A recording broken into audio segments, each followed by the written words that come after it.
पाकिस्तान पर जीत हासिल करने के बाद आईसीसी क्रिकेट विश्व कप 2023 की पॉइंट में इंडिया टॉप पर आ गई है। बड़ी बात यह है कि विश्व कप में इंडिया ने पाकिस्तान को इस जीत के साथ 8वीं बार हराया है। भारत की जीत से इजराइल के राजदूत खुश नाओर गिलोन ने पाकिस्तान पर तंज भी कसा है। उन्होंने सोशल मीडिया प्लेटफॉर्म पर एक्स पर लिखा है कि हमें खुशी है, क्रिकेट विश्व कप 2023 में खेले गए भारत पाकिस्तान मुकाबले में भारत विजयी हुआ है और पाकिस्तान अपनी जीत हमास के आतंकवादियों को समर्पित नहीं कर पाया। भारतीय मित्रों द्वारा मैच के दौरान पोस्टर दिखाकर इजराइल के साथ अपनी एकजुटता दिखाने के से हम बेहद भाव विभोर हैं। और अचरज की बात तो यह है कि पाकिस्तान के खिलाड़ी मोहम्मद रिजवान ने जब श्रीलंका से जीतकर सेंचुरी बनाई तो उन्होंने पाकिस्तान की इस जीत को गाजा के मुसलमान भाई बहनों को समर्पित किया था और उन्होंने ट्वीट में हैदराबाद के लोगों का भी पाकिस्तान की टीम का सपोर्ट करने के लिए, उनकी खातिरदारी करने के लिए भी धन्यवाद किया है। हमारा देश एक धर्मनिरपेक्ष देश है। यहाँ सभी खिलाड़ियों को अपने खेल से ही मतलब होना चाहिए, खेल को धर्म युद्ध नहीं बनाना चाहिए। प्रिय मित्रों, आपकी क्या राय है? आप नीचे कमेंट बॉक्स में जरूर लिखें। राम राम भाई सारा ने, मेरा नाम है Praveen Singh Chundawat, senior business consultant, Bada business dot com. Israel और पैलेस्टीन के बीच में एक बार फिर से जंग छिड़ चुकी है। 7 अक्टूबर सुबह 6:30 बजे की बात है, जब ज़्यादातर इजरायली लोग अपने घरों में सो रहे थे कि अचानक से एयर रेड सायरन बजने लगते हैं। फिर हजारों की संख्या में रॉकेट बरसने लगते हैं। इजराइल के शहरों पर इजराइल डिफेंस फोर्स के मुताबिक 2200 रॉकेट फायर किए गए और हमास ग्रुप कहता है कि 5000 रॉकेट फायर किए गए। इजराइल के पास एक आयरन डोम सिस्टम है, ये आने वाले रॉकेट को हवा में ही समाप्त कर देता है ताकि उसका इजराइल देश सुरक्षित रह सके। लेकिन यहाँ पर 20 मिनट के अंदर ही 5000 रॉकेट छोड़े गए थे, जिससे इजराइल का आयरन डोम सिस्टम भी फेल हो रहा और हजारों की संख्या में इजराइल में लोग मारे गए। इन अटैक्स के चलते ये सरप्राइज हमला पिछले कई दशकों में सबसे बड़ा हमला है जो इजराइल पैलेस्टीन और कॉन्फ्लिक्ट में देखा गया है, जो याद दिलाता है योम किपुर वॉर की। आज से ठीक 50 वर्ष पहले अक्टूबर 1973 में इजिप्ट और सीरिया ने इसी तरह का सरप्राइज अटैक किया था इजराइल के ऊपर। उसके बाद एक वॉर छिड़ गई थी जिसे योम किपुर वॉर कहते हैं। अभी का ये हमला भी किसी फुल स्केल वॉर से कम नहीं है। हमास ने रॉकेट के अलावा एक मल्टी प्रॉन्ग्ड अटैक किया है, जमीन से, समुद्र से, हवा से। इजराइल गाजा बॉर्डर पर मौजूद जो बाउंड्री वॉल लगी थी उसे तोड़ गिरा दिया गया है। एक बुलडोजर के द्वारा कई पैलेस्टीनियन इजराइल बॉर्डर के अंदर घुसते हुए दिखे, कई मोटरसाइकिल पर तो कुछ ग्लाइडर्स के जरिए हवा के थ्रू इजराइल में घुसे। इसके अलावा समुद्र में भी स्पीड बोट्स के जरिए हमास ने इजराइल पर हमला बोला। एक ही दिन में कई सारे हमले हुए। इजराइल गाजा बॉर्डर पर मौजूद एक मिलिट्री बेस पर भी हमला किया गया। इजराइल टैंक को कैप्चर किया गया। कई इजरायली सोल्जर्स को कैप्चर करके उन्हें बंदी बनाया जा चुका है हमास ग्रुप के द्वारा। और बॉर्डर पर मौजूद जो इजराइल के गांव और शहरों में हमास के आतंकवादी हथियार ताने अंदर घुस चुके हैं। ढेरों बेगुनाह सिविलियंस मारे जा चुके हैं। कईयों को हॉस्टेजेस बनाया जा गया है और इजराइल ने रिस्पांस में एक स्टेट ऑफ वॉर डिक्लेयर कर दिया है। इजराइल मिलिट्री ने गाजा में भी एयर स्ट्राइक्स करी, जिसके चलते पैलेस्टीन में भी हजारों लोग मारे गए हैं, जख्मी हुए हैं। हमास को ज़्यादातर देशों के द्वारा एक आतंकवादी संगठन माना जाता है। Canada, European union, Israel, Japan, Australia, USA और यूके हमास को एक टेररिस्ट ऑर्गेनाइजेशन घोषित करते हैं, तो दूसरी तरफ इसे टेररिस्ट नहीं कंसीडर किया जाता है। वे हैं Brazil, China, Egypt, Iran, Norway, कतार, रशिया, सीरिया और टर्की के द्वारा। फिर कुछ देश ऐसे हैं जो हमास के सिर्फ मिलिट्री विंग को एक टेररिस्ट ऑर्गेनाइजेशन मानते हैं, जैसे कि न्यूजीलैंड, पैराग्वे। हमास के मिलिट्री कमांडर मोहम्मद अल-डीफ ने इस पूरे हमले को ऑपरेशन अल अक्सा फ्लड का नाम दिया है और कहा है कि हमास ये इसलिए कर रहा है क्योंकि इजराइल ने पैलेस्टीनियन के ऊपर अत्याचार किया था। स्पेसिफिकली ये रिस्पॉन्स है अल अक्सा मस्जिद में जो हुआ था उसका। मेरे मित्रों, अगर आप जानना चाहते हैं कि जेरूसलम की अल अक्सा मस्जिद में क्या हुआ था तो अभी कमेंट बॉक्स में यस जरूर लिखें, तो मैं अगला वीडियो उस पर भी बना दूंगा। ऐसी रियल इन्फॉर्मेशन पाने के लिए चैनल को लाइक एवं सब्सक्राइब अभी करें। जितने भी भारतीय इजराइल में मौजूद हैं उन लोगों के लिए इस वक्त इजराइल की इंडियन एम्बेसी ने एक एडवाइजरी जारी की है, जिसमें दिए गए नंबर पर कॉल कर सकते हैं या तो ईमेल भी कर सकते हैं। इसराइल ने रिस्पॉन्स में अपना जो हमला लॉन्च किया उसे ऑपरेशन आयरन स्वॉर्ड्स का नाम दिया गया है। इसराइल डिफेंस फोर्सेस ने IDF शॉर्ट्स में कहा, जिसे IDF शॉर्ट्स में कहा जाता है, इन्होंने अपनी नेवी, एयरफोर्स और ग्राउंड फोर्स सबको तैनात किया है। साथ ही साथ इन्होंने गाजा में ड्रोन स्ट्राइक्स भी लॉन्च करी है। इसराइल के एनर्जी मिनिस्टर ने एक ऑर्डर साइन किया है कि गाजा में बिजली की सप्लाई काट दी जाए, क्योंकि बिजली इसराइल के थ्रू ही गाजा में सप्लाई की जाती थी। प्राइम मिनिस्टर बेंजामिन नेतन्याहू ने एक टेलीविजन न्यूज़ में कहा है, दुश्मन को एक अनप्रेसिडेंट प्राइस पे करना पड़ेगा।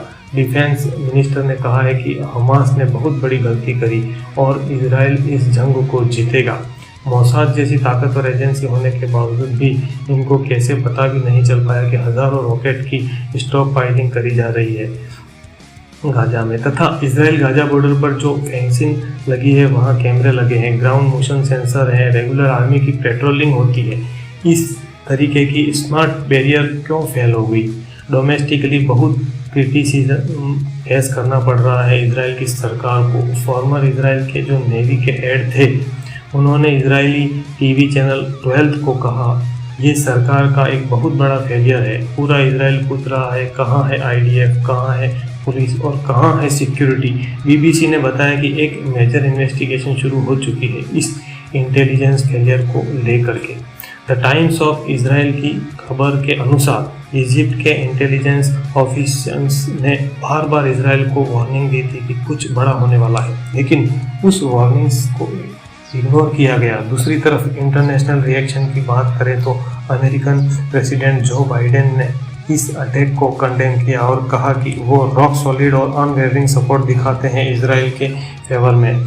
यूरोपियन यूनियन के फॉरेन पॉलिसी चीफ का भी यही कहना है कि वे स्ट्रांगली कंडेम करते हैं इस अटैक को और कहते हैं इंटरनेशनल लॉ के हिसाब से इसराइल के पास खुद को डिफेंड करने का राइट है। इन्होंने कहा कि इजरायली हॉस्टेजेस को इमीडिएटली रिलीज किया जाए। ईरान का देश जो कि हमास का मुख्य सपोर्टर रहा है, उसके फॉरेन मिनिस्ट्री कहती है कि हमास के द्वारा किया गया हमला एक एक्ट ऑफ सेल्फ डिफेंस था। पैलेस्टीनियन की तरह से बगल के इजिप्ट देश की फॉरेन मिनिस्ट्री कहती है कि वो सऊदी अरब और जॉर्डन के साथ बातचीत कर रही है। इसराइल पैलेस्टीनियन टेंशन और स्कॉट डिफ्यूज़ करने की कोशिश में है। पैलेस्टीनियन के प्रेसिडेंट महमूद अब्बास वे ऑफिशियल न्यूज एजेंसी WAFA को कहते हैं कि पैलेस्टीनियन को सेटलर्स और विदेशी ट्रूप के टेरर के खिलाफ खुद को प्रोटेक्ट करने का अधिकार है। इसराइल और हमास की लड़ाई के बीच भारत खुलकर इसराइल का समर्थन कर रहा है। 7 अक्टूबर को PM मोदी ने ट्वीट कर आतंकी हमले की निंदा की और कहा कि मुश्किल की इस घड़ी में भारत इसराइल के साथ खड़ा है। ये कोई हैरानी वाली बात नहीं है, क्योंकि हमास जो कर रहा है आज वो सिर्फ और सिर्फ आतंक है। बहुत सी वीडियो में देखने को मिल रहा है कि हमास के आतंकवादियों ने औरतों और सिविलियंस के साथ इस तरीके से बर्ताव किया है कि इसको वीडियो में बताया भी नहीं जा सकता। बहुत ही शर्मनाक बात है कि कुछ लोग इन लोगों को फ्रीडम फाइटर की तरह देखते हैं।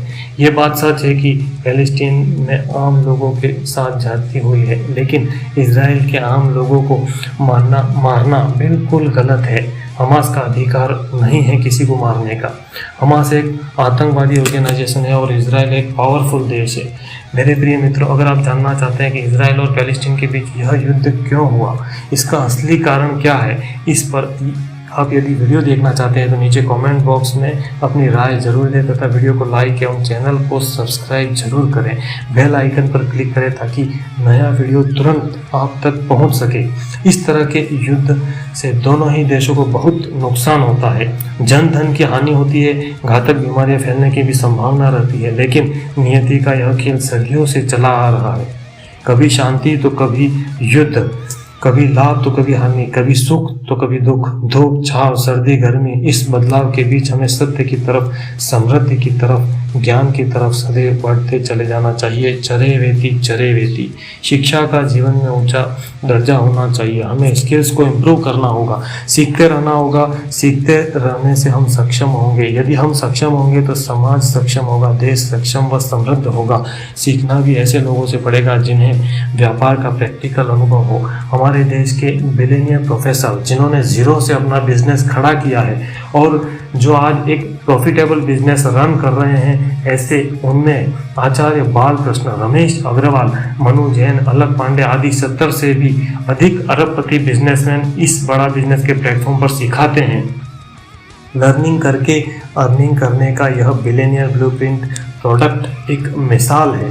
आज बहुत सारे विद्यार्थी, वर्किंग प्रोफेसर, हाउसवाइफ तथा बिजनेसमैन पढ़ाई करते हुए, जॉब करते हुए, घर संभालते हुए, अपना खुद का बिजनेस रन करते हुए इस पावरफुल सीक्रेट स्ट्रेटजी को सीखते हुए पैसा भी कमा रहे हैं। जी हाँ, बिलियनियर ब्लूप्रिंट ज्वाइन करके आप पार्ट टाइम या फुल टाइम लर्निंग के साथ अर्निंग कर सकते हैं। इस बिलियनियर ब्लूप्रिंट की अधिक जानकारी के लिए आप मुझे अभी वीडियो कॉल जरूर करें।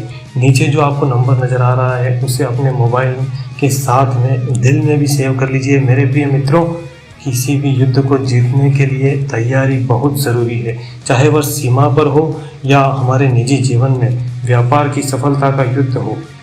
हमें असफलता, कमियां, लॉस से धैर्यपूर्वक जूझना होगा और सक्सेस की बारीकियों को सीखना होगा, समझना होगा, खुद को तैयार करना होगा, तभी हम पैसा भी कमा पाएंगे एवं अपने बिजनेस को भी स्केल एक्सपेंड कर पाएंगे। ऐसी पावरफुल ट्रेनिंग आपको मिलेगी बिलियनियर ब्लूप्रिंट में। तो मिलते हैं वीडियो कॉल पर। जय हिंद, वंदे मातरम।